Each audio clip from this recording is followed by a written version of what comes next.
एक शख्स संत रामपाल के नाम से है और मजहब के एतबार से उसको क्या मालूमात होगी, लेकिन आप अंदाजा लगाएं कि इस शख्स ने जो है दावा कर दिया था कि मुसलमान नहीं समझे ज्ञान कुरान। इस नाम से इस बंदे ने हिंदी तर्जुमा कुरान मजीद का लिखा। अब इसका ऑडियो तर्जुमा यूट्यूब के ऊपर भी वायरल किया जा रहा है और अल्लाह हिफाजत फरमाए बाद लोगों से देखने में यहां तक आया कि लोग व्हाट्सएप स्टेटस के ऊपर इसका एडवर्टाइजमेंट कर रहे हैं और इसका जो ऑडियो टेप है ना यूट्यूब से निकाल निकाल करके व्हाट्सएप स्टेटस के ऊपर उसका थोड़ा थोड़ा स्टेटस के तौर पर लगा रहा है, रील के तौर पर लगा रहा है, ना मालूम होने की बिना पर, ना वाकफियत की बिना पर। लिहाजा जरूरत इस बात की है कि इस फितरे को पहचाने। इस बंदे ने जो है ना ये दावा कर दिया कि आज तक मुसलमान कुरान को समझे ही नहीं, मतलब 1400 साल हो गए आज तक मुसलमान कुरान को नहीं समझा। कौन समझा? ये समझा, ये उमर कैद का पापी, ये कुरान मजीद को समझा और इसने कुरान मजीद का तर्जुमा कर दिया। अब सुनने में यहां तक आया है कि इसका उर्दू तर्जुमा भी जो है वो किया जा रहा है, यानी उर्दू में ट्रांसलेट किया जा रहा है।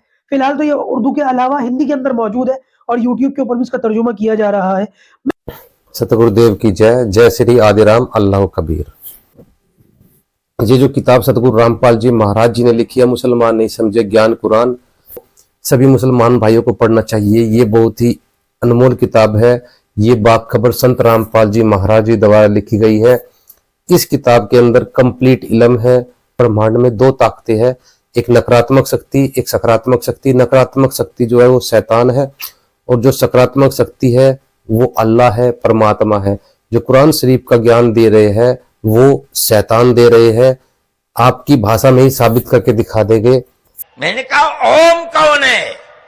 बहुत से लोगों ने कहा कि वो एक हवा है जिनका कोई रूप नहीं है, कोई रंग नहीं है, वो दुनिया में हर जगह है, हवा हर जगह है। उन्होंने आसमान बनाया, उन्होंने जमीन।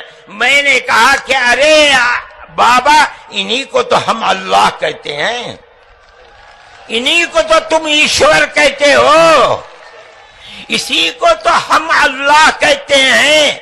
फारसी बोलने वाले खुदा कहते हैं, अंग्रेजी बोलने वाले गॉड कहते हैं।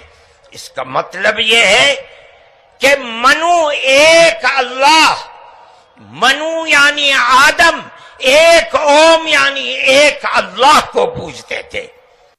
अभी आपने देखा जो ये मुसलमान धर्म के धर्मगुरु ने बताया कि ओम ही अल्लाह है, यानी ओम ही अल्लाह है। ये ओम ही काल है और यही शैतान है। गीता में आपको प्रमाणित करके दिखाएंगे। देखिए, अगर हमें भगवान को, अल्लाह को पहचानना है तो हमें धर्म मजहब की दीवारें गिरानी होगी। अगर कोई गाड़ी बनती है तो जो टायर है कोई हिंदू बनाता है, जो सीट कवर है कोई सिख बनाता है, कोई इंजन है कोई मुसलमान बनाता है। जब जाके वो सभी के समर्थ सहयोग से एक गाड़ी बनती है और उस गाड़ी को खरीद कर हम लाते हैं, तो उस गाड़ी को कोई मुसलमान भाई भी खरीद के चला सकता है, हिंदू भी चला सकता है, सभी चला सकता है, लेकिन उसको बनाने में सहयोग सबका लगता है। तो ये अल्लाह अकबर की गाड़ी जो है, ये सभी शास्त्र मिलकर, गीता, कुरान शरीफ, बाइबल, गुरु ग्रंथ साहिब, सभी शास्त्र मिलकर सिद्ध करेंगे कि वो एक अल्लाह, एक परमात्मा कौन है। तो अभी हम सिद्ध करते हैं, जो ओम है ये अल्लाह है, यही शैतान है, यही काल है। गीता के अध्याय 8 के श्लोक 13 में लिखा हुआ है कि जो गीता ज्ञान दाता है, जो गीता बोल रहा है, जो ब्रह्म है, ये कह रहा है कि मेरा ओम मंत्र है, मेरा जो सुमन करने का क्या है, ओम मंत्र है। ओम इति एकाक्षरम ब्रह्म व्यवहारन माम अनुसमरन, यानी कि मेरा जो सुमन करने का जो है ओम मंत्र है, जो इस ओम का सुमन करता हुआ जाता है वो परम गति को, यानी ओम से मिलने वाली गति को प्राप्त होता है। और अध्याय 11 के श्लोक 32 में ये कहता है, अर्जुन मैं तो काल हूं। अध्याय 11 के 31 श्लोक में अर्जुन पूछता है कि आप कौन हो, कृपया मुझे बताइए, आप जो विराट रूप दिखा रखा है आप कौन हो। क्योंकि जब इसने विराट रूप दिखाया था तो इसका बहुत भयानक विराट रूप था, सबको ये खा रहा था, सब इसके मुंह में जा रहे थे। तो ये अर्जुन कहता है कि हे भगवान, आप तो देवताओं को भी खा रहे हो, आप तो ऋषियों को भी खा रहे हो, आप तो जो आपकी पूजा कर रहा है, आपके सामने हाथ जोड़ कर आप तो उनको भी खा रहे हो, आप कौन हो।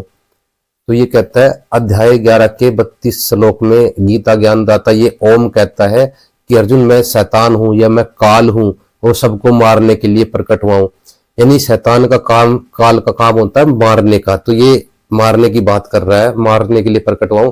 जबकि जो अल्लाह अकबर है वो रहमान है, वो दयालु है, वो कभी किसी को मारता नहीं है, वो दयालु है, अक्षमा करने वाला है, वो कभी मारता नहीं है। अल्लाह अकबर। तो उस अल्लाह अकबर की सही जानकारी, रियल जानकारी मुसलमान नहीं समझे ज्ञान कुरान पुस्तक के अंदर है।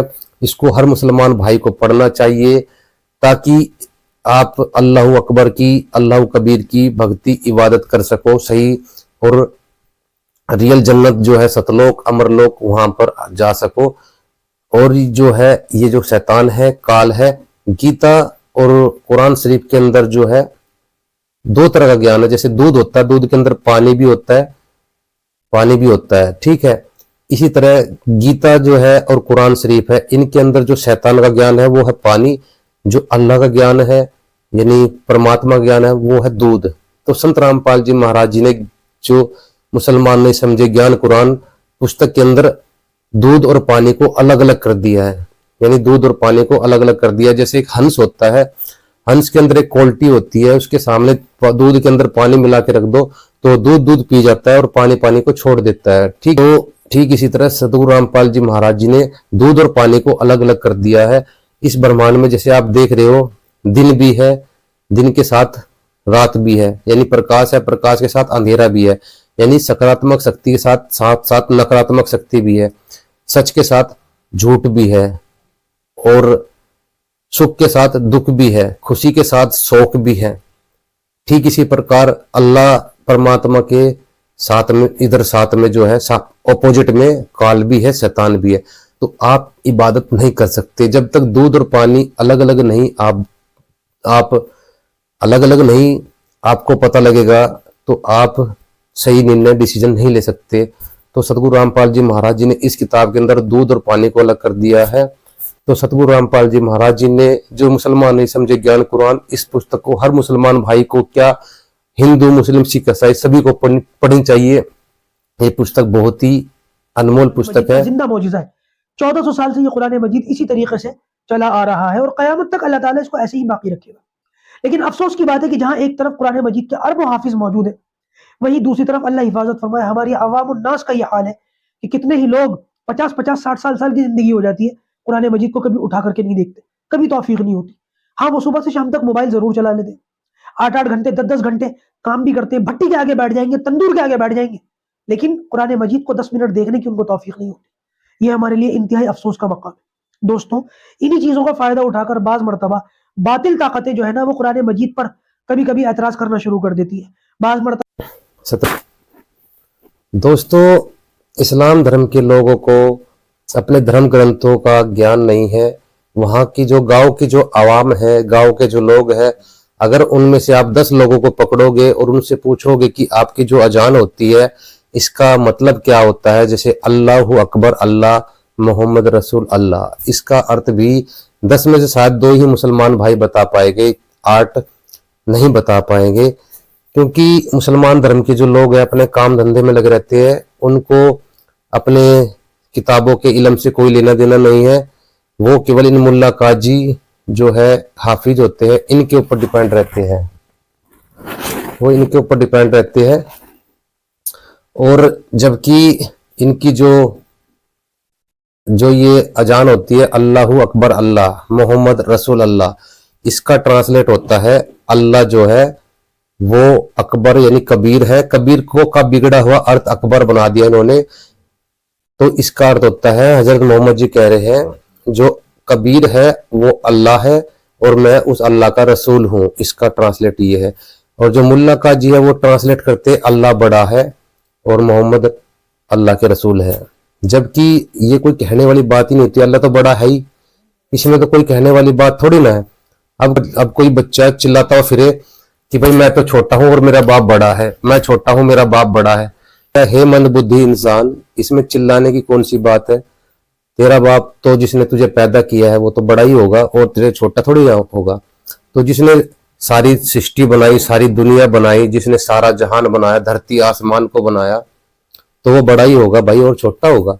तो इसमें चिल्लाने की कौन सी बात है। अल्लाह बड़ा है, अल्लाह बड़ा है, अल्लाह बड़ा है। तो ये ट्रांसलेट जो है अल्लाह बड़ा है, ये बिल्कुल रोंग है। जबकि अल्लाह कबीर है, अल्लाहु अकबर अल्लाह, इसका ट्रांसलेट है अल्लाह अकबर, अकबीर, अल्लाह जो है अकबीर है, कबीर है, और मैं मोहम्मद रसूल अल्लाह, मैं उस अल्लाह का रसूल हूँ। हजरत मोहम्मद जी ये कहना चाह रहे हैं।